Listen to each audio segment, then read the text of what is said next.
marché. Hmm. Et comment est-ce que tu fais pour les convaincre au préalable? Ok, c'est une très bonne question, me plaît beaucoup.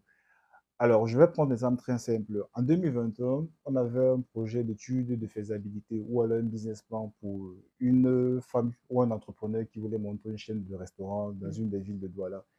Et dans notre offre technique, on lui a proposé, on lui a expliqué qu'il faudrait qu'on fasse une étude mm, de marché au préalable avant de faire l'analyse mm, financière, l'analyse de gestion de ressources humaines et autres. Elle a trouvé que c'était trop cher et que ça n'avait pas sa place.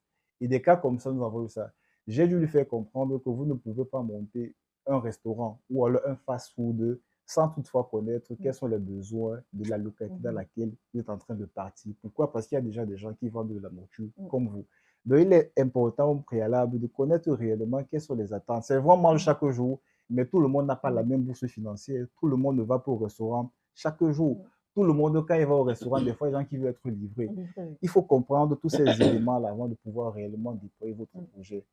On a eu du mal à s'entendre, mais 2 ans plus tard, elle est revenue, elle a lancé le projet. Et des cas comme ça, nous les avons souvent assez mm, régulièrement. Des gens qui se disent que faire une étude de marché, c'est trop cher, ça prend trop de temps, je peux lancer mon business comme ça, après je vais mm, voir. Ce que les gens doivent savoir, c'est que l'étude de marché se fait de façon continuelle, mm, permanente, constante, parce que vous devez analyser de façon quotidienne votre mm, environnement, votre marché. Vous devez également analyser vos concurrents, ce qu'ils sont mm, en train de faire. Ça doit être c'est vraiment de façon mm, continuelle.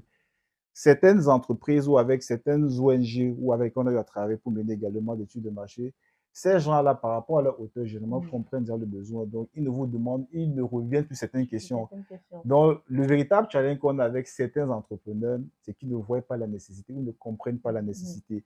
Il faut donc leur faire Je comprends. comprendre l'intérêt de cela. Et ça fait partie des thématiques sur lesquelles je communique régulièrement sur ma chaîne YouTube pour Mm, pouvoir sensibiliser, amener toutes ces personnes à mm, comprendre le bien fondé de mm, la chose. Même si vous n'avez pas de moyens, il est important déjà d'avoir l'information, de connaître l'importance de cela afin de vous décider à réellement le faire. Une fois qu'on l'a fait, vous-même dans votre entreprise, vous devrez le faire de façon régulière parce que vous analysez vos ventes, mm. vous analysez vos besoins, ainsi de suite. C'est un peu